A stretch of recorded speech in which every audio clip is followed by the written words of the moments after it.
We feel a quote unquote negative emotion or something we don't like. What that means that we need to turn 180 degrees in the opposite direction, and we are going to be in alignment with what we want. We are not taught to listen to what our body is telling us. We're functioning from all these beliefs that do not serve us anymore, so we have to reset those, and that's where a lot of the functional neurology part comes in. Hi, my name is Ariel Campbell, and I help people set themselves free to be the version of who they want to be, to fully love themselves and step into that. And I use different tools like functional neurology and emotional navigation techniques to help them get to that point to fast track their life. Hey, I'm Taylor Davis. Welcome to Wildly Satisfied. I hope you enjoy the show.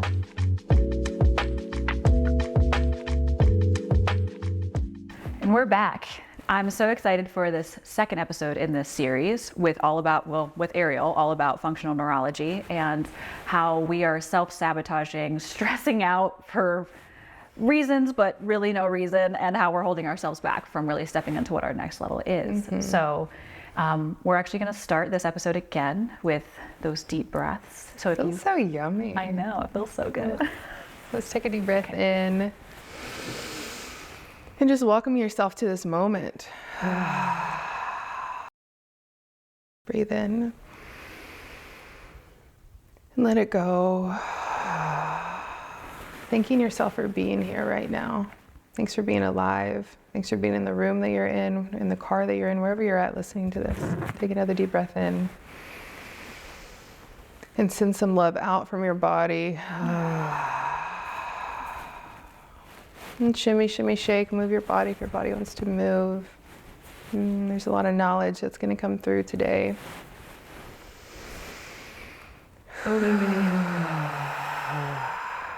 So yummy. Thanks. Thank you.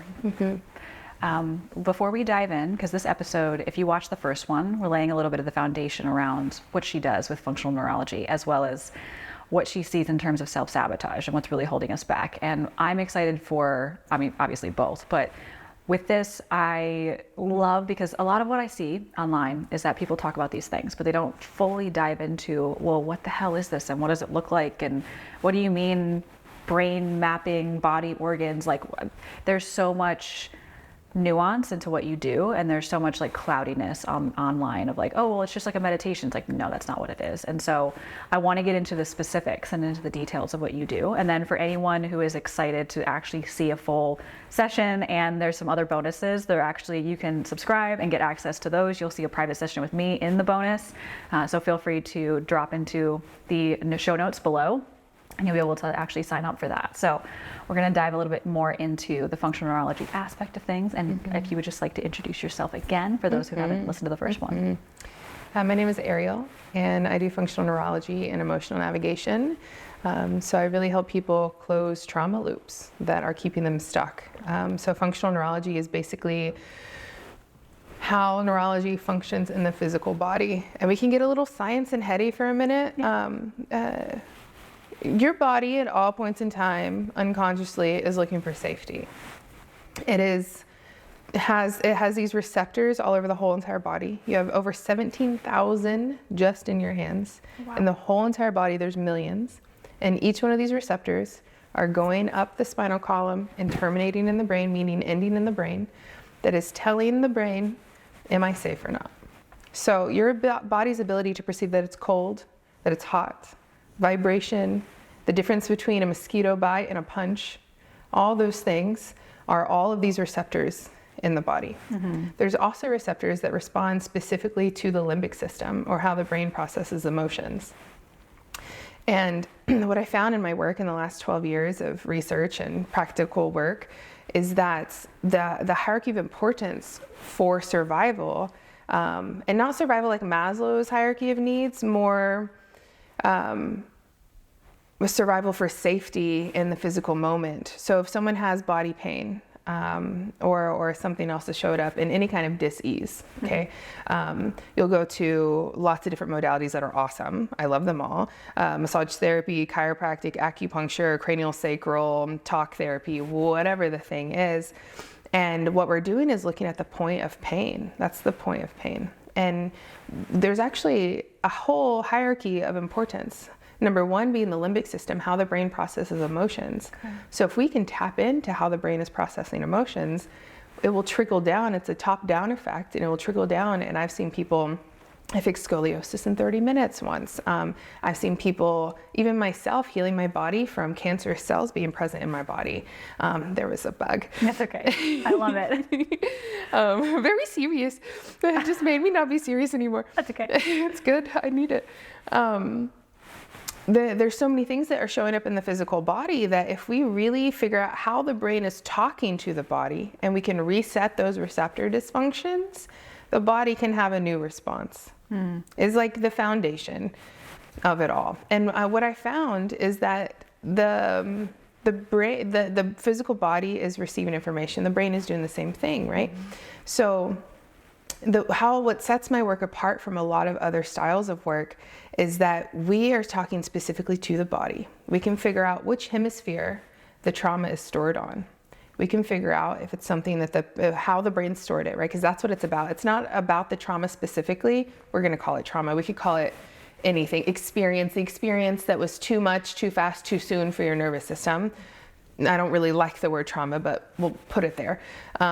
So it can be stored on either hemisphere of the brain. And then the brain chooses where it stored it, if it was something you felt, smelt, saw, heard, imagined hearing, imagined seeing. Like when I work with car accidents, people that are afraid of driving again, the fear is normally what's called a constructed visual, where they're like, I can picture a car T-boning me again, and I'm so scared of that my nervous system can't even be okay. I get a panic attack every time I drive, and that's where it was stored. And then the brain does a fascinating thing, that it will store that information and where your organs were when you were in the womb. Oh, okay, tell me more.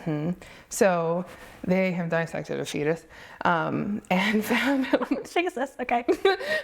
Okay. way back when. Okay, way back when. And found out of where the organs were in relation to where our body is now. Like our left chest and arm was all just our heart, and it grew into this part of the body.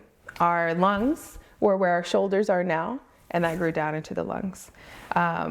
All the other organs are kind of around here, but they're very smaller spaces that are present. So the brain, what we have to figure out to get to this space of healing, with my work specifically, and I can teach people how to do this kind of stuff adjacent to at home. And then when they're like, I've done all this, but there's a level that I want to get to, that's when they start working with me, and we can get to that next level for them. So this is just like exactly what I'm doing with people. So we figure out which hemisphere of the brain it's in. We figure out if it's something they felt, smelled, saw, heard otherwise. We figure out which organ it's connected to, if it's in the sympathetic or the parasympathetic nervous system. When we find those four things, quite literally we'll get a person to stare at an X in this quadrant of the eye, and it will bring the hemispheres of the brain together and essentially create a new neural pathway around that trauma that was related to those things. And so it takes about 90 seconds for the person to process the thing that they did not process fully. And once that happens, it's quite phenomenal. And I've done this so many times with so many people. It still blows my mind, actually, that like that can happen that quickly. It takes like 10 years of talk therapy down to 90 seconds. It actually doesn't blow my mind because I know, I mean, it's amazing. It blows my mind as it is amazing of what the body can do. But I remember when I was in college and I was learning about meditation and all these things because I was studying abroad in Italy, one of the things that I learned was about emotional regulation and how it takes 90 seconds. It's called an emotional refractory period, right? Yes. Where you actually only feel the emotion for 90 seconds or less. If you're feeling the emotion beyond those 90 seconds, you're actually caught up in like a rumination loop or something like that. And it makes sense because if you are going through those 90 seconds and you're processing the emotion, it's processing out of you, versus like if you're not processing it outside of it goes beyond 90 seconds, you're actually keeping the emotion inside of you. It's stored somewhere in your organs, which is where you come in. Yes, which brings into like fascia. Fascia is really fascinating. They're finding out that it's actually the most essential organ, or one of the most essential organs that we have, and it's an electrical current. It looks like spider webs, essentially underneath our skin and around each organ, around each muscle fiber, around our whole entire system, and it sends electrical signaling. So what they're finding is that emotions that go unprocessed in that 90 seconds are chemicals. An emotion is a chemical, that's all it is. The chemical comes to the body, we do not process it.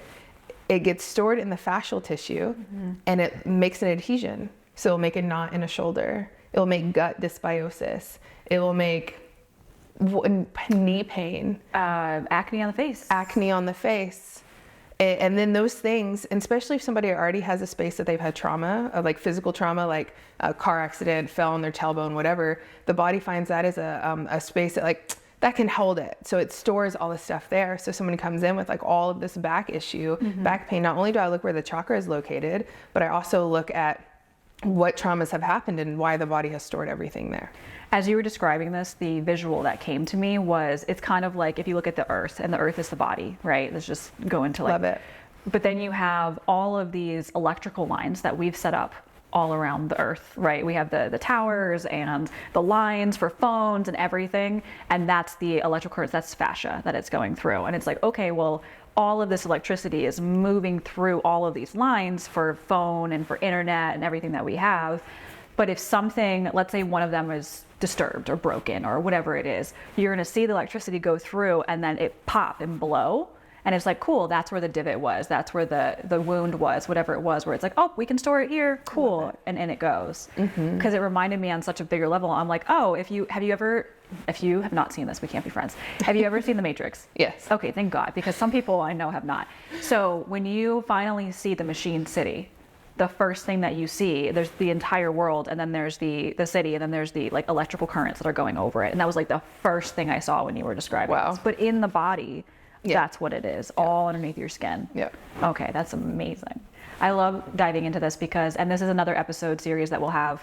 If you haven't listened to it, go listen to it, or it might be coming out soon. With Hannah and Darcy, who do amazing body work. Them. I know, they're amazing, I swear. If you're in Austin, or even if you're not, just go and fly them out, because holy shit, they're fantastic body workers. And one thing that I really got to feel in real time was I did a session with Darcy. This was most recent, I've done so many. And I felt like I had absorbed emotions that weren't mine. Darcy's magical. I know, she's so magical. And I mean, the two of them. Anyway, I can't even get it. Yeah, we can't. We can sit a whole time talking about. No. But basically what I wanted to say was, as I was laying on the table, I could literally feel her like pushing, because it's massage right inside the body work. And she's like pushing down my back. And I can feel her wiping away emotions and things that were stored like in the fascia, and I can feel the emotional release just coming out of me. And when I walked out, I felt 1,000 times lighter. It was like the emotions that I had absorbed from people and like my own and everything had just kind of moved through the electrical lines. So this is fascinating. Keep going.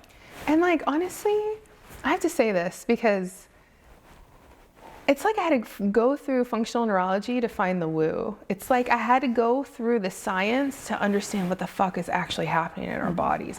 It's so powerful and it's so beautiful. Like, I'm like the biggest skeptic ever. And then I still do this work and I'm like, what is happening? And it's so cool to witness how free people can get once we find these things.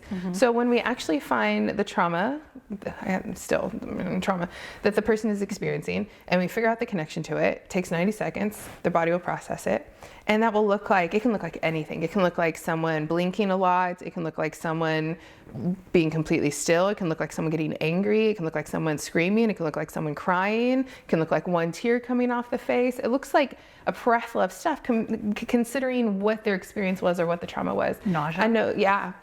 I experienced that when you did that to me. I was like, oh, I feel nauseous right now. Yeah. And it's, so when we look at like, okay, what is the underlying theme? Tends to be shame, right? Which is anything that's bad, wrong, broken, not enough or too much. That tends to be one of the main bottom lines that I see. But when it looks at like, what is the common patterns that I see in people? I don't really see one specific because each person's life experience is different. So it's a very catered experience to what they specifically have going on. Like, two people could grow up in the same household, the whole nature versus nurture, and both not get the love from their mother, but how did their nervous system interpret that? One interpreted that as I'm not enough, and the other one interpreted that as I have to work really hard to be enough. And so we have two different dynamics in just the way that the nervous system decided to perceive that information. So one could have something stuck in internal dialogue. The other one could have it stuck in things they wish their mother would have said to them. Yeah. Oh, very different experiences, same person that they experienced it with. So there isn't a commonality. It's like really catered to how your nervous system processes. And that's what's so beautiful about this work is we can do it specifically for you and your nervous system. I have a framework that I will go through and about, because if you haven't hired her, you should hire her. First of all. I changed your life in one session. In one session. Me too. It's like It was so good. By the way, we're both projectors in human design, so recognizing each other, we're like, oh, thank you. Thanks. It's about recoding the nervous system. Well, yeah, no, hold on. Yes, is that where we start? No, we reset the nervous system. Hi, I know what I'm doing. Good, I promise.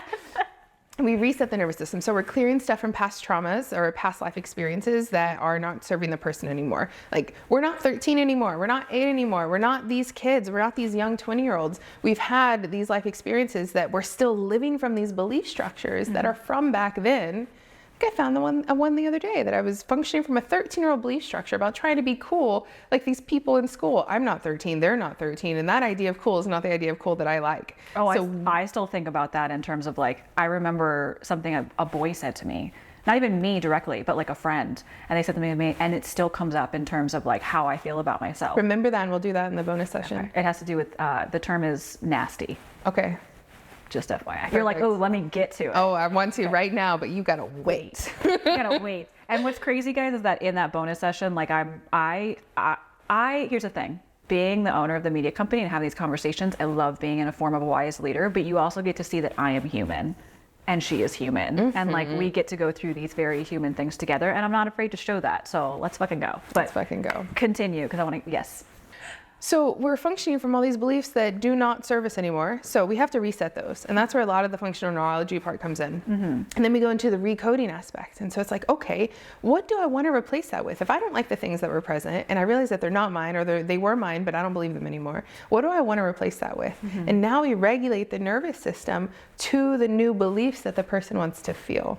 So there's different ways we can go about that, and it depends the person what's going to work for them. Like I said in the previous episode, some things are like, okay, this version of yourself that you found that you have discarded or shamed away, we got to bring it to the surface. And instead of letting it go or trying to burn it off or put it in the full moon, we're going to bring it in and we're going to love it and hold it really close, and then ask it, what do you need? Mm-hmm. What do you need to be loved right now? And that can look like so many things, and each person is different. Like, it will look like me telling a client after a session, like, what does that look like? And they're like, man, my 13-year-old self really loved to swing. And I'm like, mine did too. Me too. Oh, I love swinging. Me too. So go get her an ice cream, go chill at the park. You swing at like 9 p.m. because you're a grown ass adult. And you can do what you want. And you can do what you want.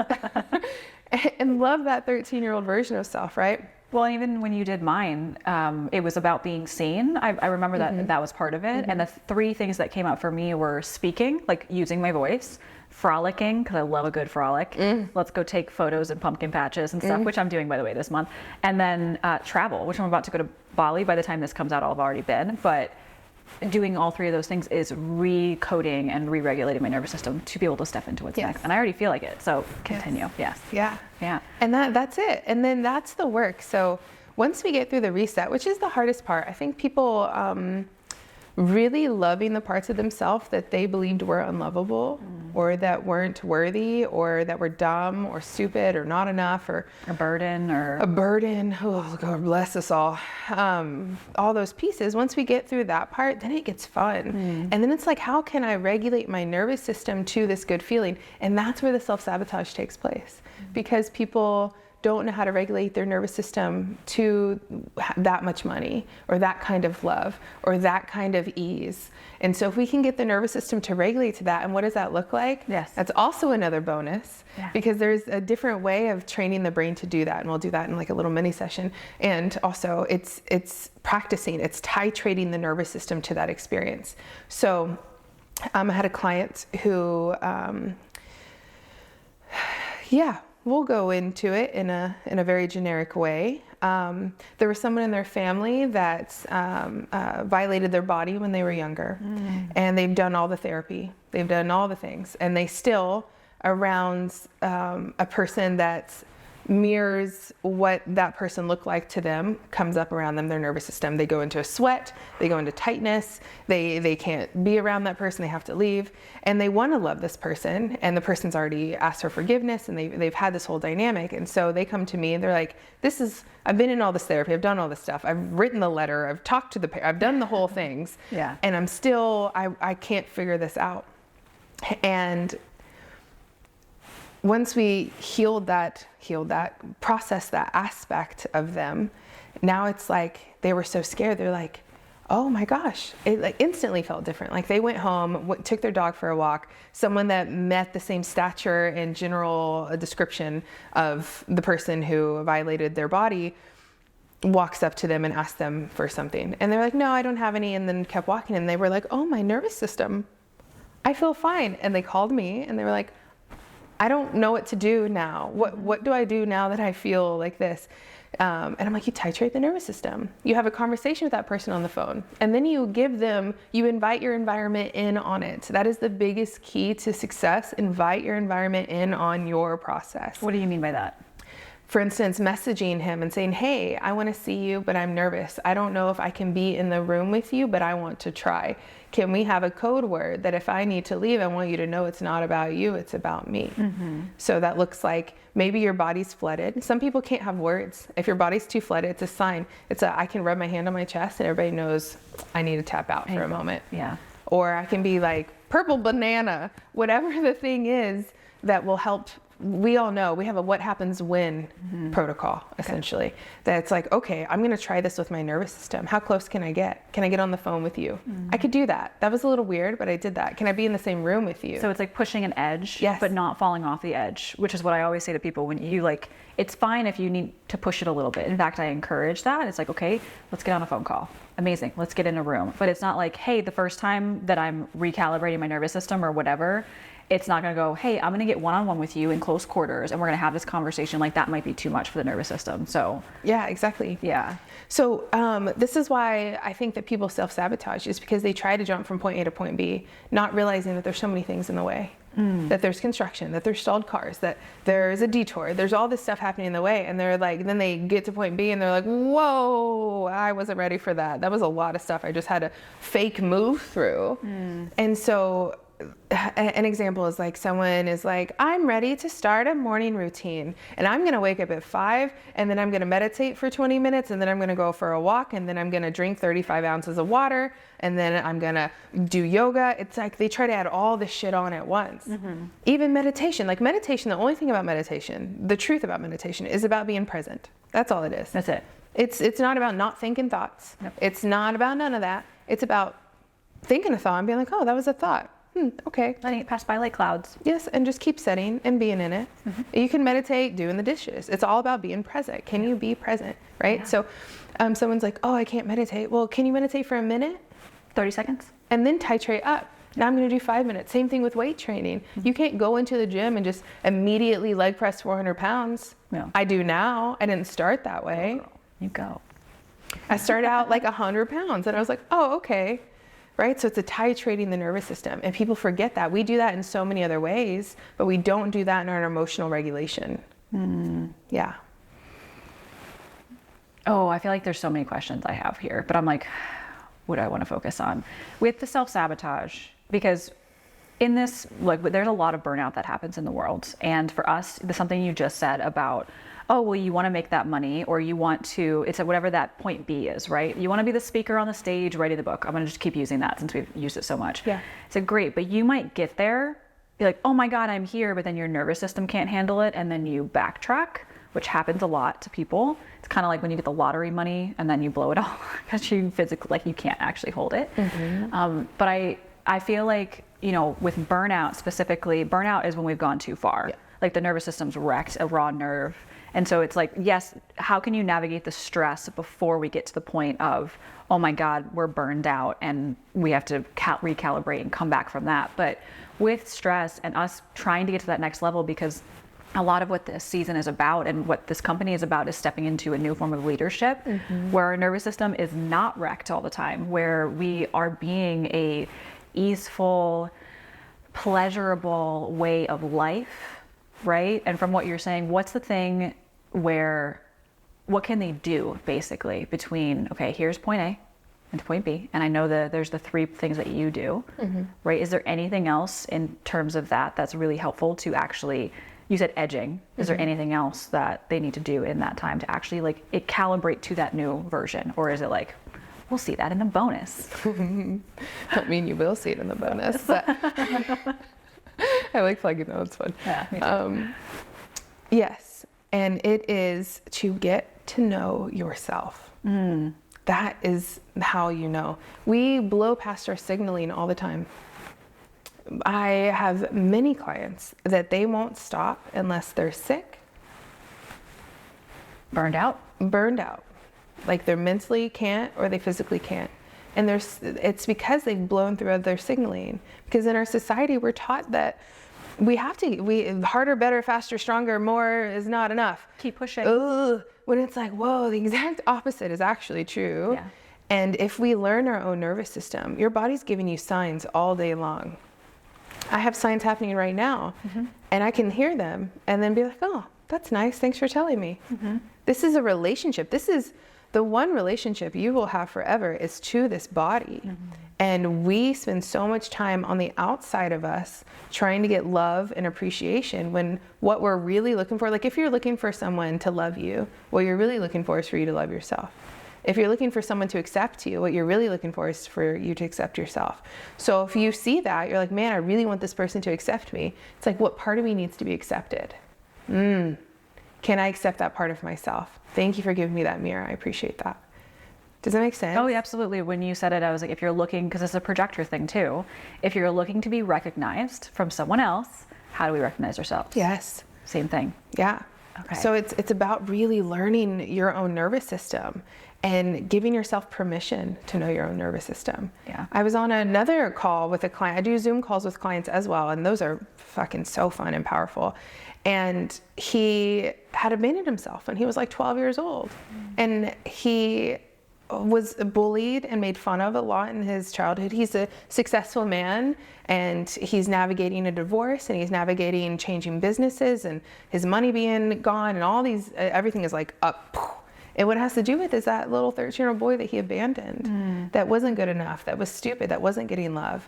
And we went through the process, did the whole thing, and he's in this moment of tears. And I told him, I was like, you have permission to touch your own body. Because he was like, man, he just needs a hug. And so he hugs himself like this. And I'm like, you have permission to touch your body how you want to touch your body. And then he started actually hugging himself. Like fully. And I said, my body loves to be caressed. Oh. And then he starts like touching himself and actually giving himself permission to touch his own body. And we're so afraid of that, because what's that gonna look like? It's safe to move in this way, but if I move in this way, that's weird. When it's like, that's what my body's asking for. And how many times am I gonna abandon my body for someone that is not gonna be with me when I die? The first breath we have in this body and the last breath we have, it is an inhale and an exhale. That is the first and the end. And we have this expansion and this contraction and expansion and contraction and expansion and contraction our whole life. And we're expanding with ourselves, and we contract inside, and we're like, oh, what do we need? Oh, I'm gonna bring it to the world. Oh, what do we need? I'm gonna bring it to the world, and oh, what do we need? Over and over and over. And then we take our last contraction. We take our last, and this is it. It is just us. It's just me and this beautiful body, and it's you and your beautiful body. And it's you and your beautiful body. And we get to love our bodies with each other. And learn the language of our bodies. Learn how we're speaking to, because it And is my always, body has a beautiful language. I love learning her language. I love it too. And it's funny because this is something that I talk about all the time with people, is we were not taught to honor what our body is telling us. And in fact, a lot of culturally, especially in the US, but everywhere around the world, and even like the way that we sell, the way that we are being sold to, the way that we've had relationships in the past, we are not taught to listen to what our body is telling us. We're taught to ignore it, because that's just us playing small. That's just us arguing for our limitations. That's just us not really following what logic is telling us and our emotion, instead of like of our emotions, right? We put a lot of focus on, oh, well, but your brain, like, think with your head, don't think with your heart, don't think with your emotions. And I'm like, yeah, but what if you just listen to your body and what your body is telling you? We are emotional beings. We are meant to feel emotions. They are actually one of our superpowers. Yeah. All emotions are doing one thing. Yeah. And it's leading us closer to our alignment. When we feel a quote unquote negative emotion or something we don't like, what that means that we need to turn 180 degrees in the opposite direction, and we are going to be in alignment with what we want. If we feel something that we like to feel, keep going that direction. That's it. And so we need the emotions to be able to navigate our life. And so to tell us to get out of our emotions and into our head and stop listening to the body that is processing the emotions is doing a disservice to your whole entire life experience. And once you start honoring, and I want to say one other thing, because someone said to me about trauma and like how actually if you're in like an over traumatized state, or like your nervous system is completely dysregulated, you might not be able to listen to your body. So I want to come back to that. But I will say that something we talk about, and one thing I do love about human design with this is that you have an internal guidance system as your authority in your, like, in human design. And so if you're like, oh, I don't know what to listen to and what not to, it's like, cool, go look at what your authority is, just go play with that. But also getting to know your body and getting to know how your body responds to certain things and being like, okay, what's a yes versus what's a no? For example, and I'll, like I said, bring human design into this again, is I'm a splenic authority. So I had to learn that I know instantly. I just know. I know if it's a yes, I know if it's a no. And the more I ignored that, because someone was like, well, just think about it. I'm like, no, I don't need to think about it. I know instantly. And then when I got to know that there's two sides to the spleen, one is survival. Is this good for me? Will I survive from this? Like, that's what the spleen does. But there's a version of fear in that, and there's a version of knowing. Knowing is what you operate from, not from fear, in terms of the splenic authority, at least. And all of that to say, your body has a language that it is always talking to you through. And the more that you spend time learning what that language is, because like you said earlier, you're not getting out of this. Like, this body is what you have for the rest of your life. And the more that you are taught to ignore what your body and your emotions are telling you, the more you're going to be in pain. This is why we have so many problems in relationships. When you meet that person and you're like, oh, I don't like you, more time with that person is not going to make your body like them. It's going to warp your mind through gaslighting and things like that.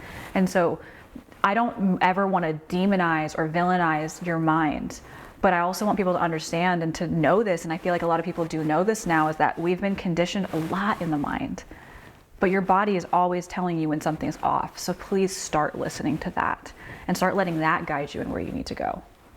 And to touch on what you were saying earlier, that people that have a lot of trauma or they have a very dysregulated nervous system and they can't listen to their body because they can't trust it.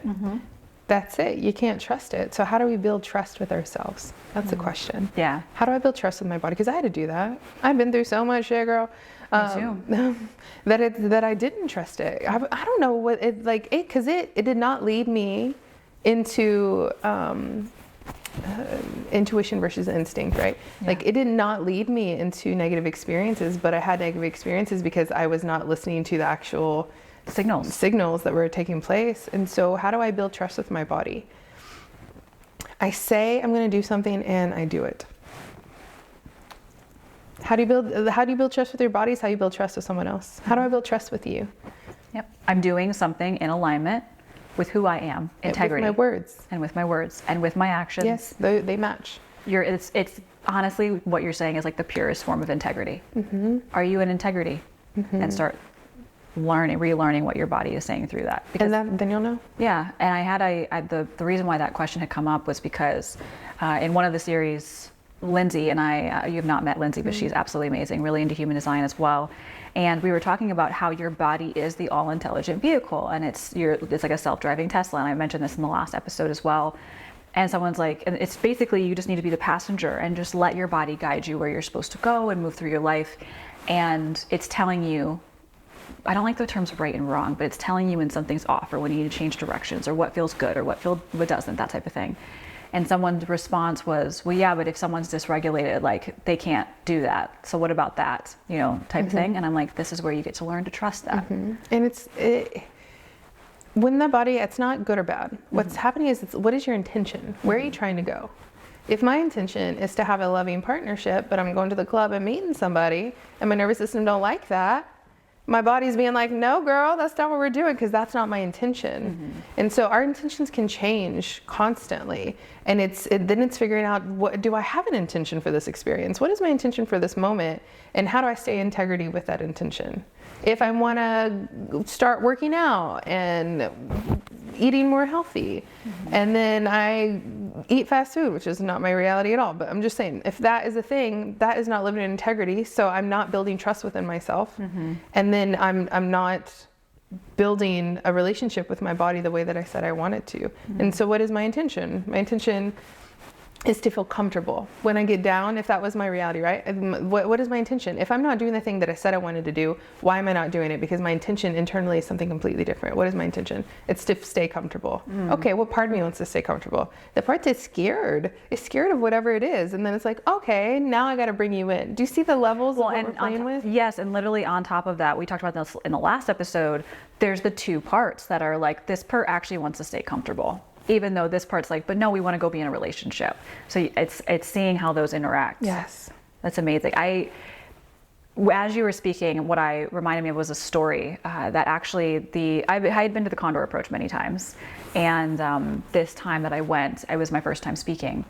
And I decided to come for the entire 4 or 5 days at the time. And when we were, I think it was in like September of last year, and it was the day I launched my company. It was the day I launched Wildly Satisfied. Not as a media company, just as I had been doing like branding for years and messaging and marketing and copywriting and stuff like that, but I was officially having Wildly Satisfied as my brand. And I'm like, okay, and I'm gonna speak this day. It was like within the next day that I came back and speaking, I probably should not have had that quad shot latte. It was not a good choice. Didn't listen to my body then. But it was great, and I had so many. It was an amazing experience. The next day I came back, and I had they had cold plunges there, and I was like, oh my god, I'm going to do the cold plunge. And I actually have video from this, and it's one of the most profound experiences of my life. I was like, I'm going to do the cold plunge, but then every break I couldn't do it. Who'd you do it with? I cannot remember her name, but she's blonde, wavy hair. They had come to yeah, one of the experiences. Her name just left my mind too. Kristen? Nope. No? Okay. Oh my God, I'm so sorry. I'm so sorry too. I love her. I know, I like a lot. Yeah, I'm like, what is happening in my brain right now? But what was weird was we were sitting there, and of course we're listening to Ta speak, and someone else that was on the road that I was in, I was like, why am I so resistant to getting into water, like cold water?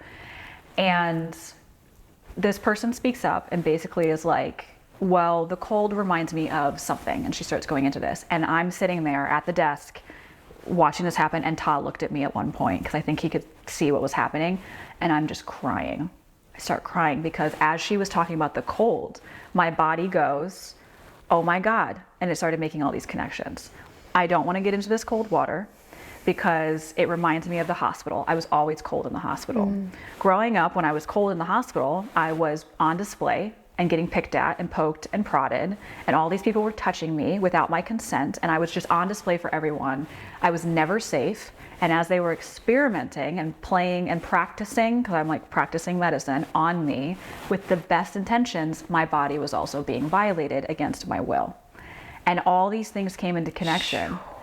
Well, and what's crazy is that I have always been, rightfully so angry when I hear about women being violated. But I would get so angry so fast. I even now I still do when someone's like, oh yeah, I was sexually assaulted. I was like, I get so mad. Like I can even feel it right now in my body. And as I was growing up, I was like, I don't understand why. I understand from a like moral standpoint of that should never happen to someone, why I'm so angry. But I was like, but I've never been sexually assaulted. I've never been like anything like that. So why is it such a visceral reaction in my body? And then when I sat there and all these things started connecting, I had to come to terms, and I wrote it down, and I actually spoke about it later. I recognized that while I have never been sexually assaulted, I was physically violated as a child under the guise of being helped by doctors who I was supposed to trust, who also gaslit me. There's a lot of medical gaslighting around, this is all in your head, you're making it up, we can't find anything wrong with you, so you must be trying to get out of school. Like, I could tell you my childhood was crazy, on top of other things that were happening. And so part of the reason why I'm bringing this up is because as you're describing this, what I did was that all came up. I connected the dots. I worked through it. My body had a release. And then I was like, okay, it's time to go into the cold plunge. And then I ended up getting into the cold plunge. She guided me right through it. I dove right in. I like went under. I was like, I'm not getting into that. I'm not like stepping into this. I'm diving in. Yeah. We're just ripping this shit out, right? So I dove in. When I came up, I had no breath. And she was like beautifully guiding me through it. She's incredible. She's so incredible. And my eyes were closed. And I was like, I can't open my eyes. It's not safe. And she's like, it's safe. You can open your eyes. And so she was like recalibrating what was happening when I was in the most freaking cold and the cold plunge. And I opened my eyes and there's all these people staring at me of like being on display. And then suddenly I started speaking in front of people more in the last year. Like, there's just these things that we don't realize that are so embedded in our body, that our body is trying to tell us that if we just reset it and recode it and regulate it and like recalibrate and all these things, you can move faster into what you want next. And so I just felt really called to share that because it was such a profound shift. And I'm sure that like even in your sessions you have people that they're like, oh my God, The beauty is that once you get to know your nervous system, you're going to know what you needed. That is not something I could have done for you. That's something that the water did for you. Yeah. And that's so powerful, and everything's just so perfectly guided, right? Yeah. Like when we really settle into that and really trust and surrender, which is where I'm at right now, like really just surrender. Me too. I'm so in that right now in my life. I'm like, you know what? It's all beautiful, and somehow I've gotten here. Yeah. And I did not have half the tools I have now to get me to here. So I know if she can do it, I can fucking do it, and we're gonna be great. Yeah, you're a virgin. We're juicy and we're yummy and everything's perfect. And when we set in that, like, so everything can be a teacher and a healer. Water can be a teacher and a healer. There's so much beauty out there that you don't have to do this specific work that I'm doing. It's powerful and it can be transformative. And like, what is calling you? What, like, when you listen to yourself and you don't judge whatever's coming to the surface, what is calling you? And if you don't let anyone else deter your beliefs or your passion or your desire, and you just follow it, where is it going? Because I truly believe in the deepest part of my soul that we all have purpose and that we are all being guided towards that purpose, and we meticulously talk ourselves out of it. Oh yeah. And we get to stop doing that now. We're in a time and space when things are moving very quickly, and healing doesn't have to be quick. Thriving doesn't have to be quick. We can take it as slow as your nervous system wants to go. That's one of the first things I say in a session with someone. I'm like, we can go as quick or as slow as your nervous system wants to go. This is your game. This is not my game. And I'm here to just hold the space for however it's going to happen. And I can regulate with you wherever you need to be. And we are living in a very fast-paced time, very fast-paced reality. And it is time to finally let that shit go. It's finally, let it go. It's finally time to love that shit. It's finally time to bring it into your nervous system and realize, like, you don't have to live from that functionality anymore. You get to create a new function. A new operating system. A new operating system. Yeah, you gotta get to upgrade that. Oh, please, let's go. Yeah, and I feel like we do need to upgrade it. Otherwise, we're gonna constantly self-sabotage. If we don't upgrade it, we're going to be stuck. And that's the feeling of stuckness a lot of people have, where it's like, actually, you can recalibrate this and you can step into what your next level is. It's time. It's time. It's time. Any last words you want to say to the people listening? That we have 3 bonuses. Oh, she's so excited about this. I am. I'm so excited. So there'll be a guided visualization to picking up a piece of you that you've left somewhere that's really beautiful. We're going to do another meditation style of getting your nervous system to calibrate to the life that you want. That one's really beautiful. And then we're going to do a private session with you. I'm so excited. So all of those are going to be beautiful. I'm so excited. I want to say thank you. Thank you for doing this with me and having this conversation. I feel like it's really powerful. And I love connecting with you in this way. And if anyone is wanting to work with me or know more about working with me, my Instagram is Healing with Ariel. My website is healingwithariel.com. There is a free chemistry call that you can jump on with me, and we can talk about your life experience. And if there's anything that you want support on, I am here and ready to help you however you want to be helped. And all of those links will definitely be in the description. So don't worry, we'll just link all of that. All good to go. Cool. And one more thing. Yeah. You're perfect. Aww. Like, that's it. Like, you have everything that you need inside of you if you just trust you. And if you've never heard that before, if this is the first time you're hearing it, or if you've heard it a million times, when are you going to believe it? That you have to buy in on you. You have to fully buy in on who you are, and you got this. I love you. We both love you. So much. All right. We hope you go and check out those bonuses. Make sure to go into the link below. There will be plenty of information there for you to sign up and to be able to get all 3 of those and be able to see me in a little bit of my vulnerability because I'm about to be recorded doing this. And if you have any questions, there's also always a Q&A form down below. If you have questions for Ariel, if you have questions for me, I will get them to her. Who knows, whenever she comes back to Austin and we get to sit, maybe we'll do a live Q&A. Maybe whatever you have, just send them our way. Or you can actually reach out to her and have that conversation too. So we're so excited, and we will see you guys soon. Thank you so much for listening to this Wildly Satisfied production. I hope you enjoyed the show, and we would love it if you would share it with someone that you love, leave a review, or come tag us on social media at Wildly Satisfied.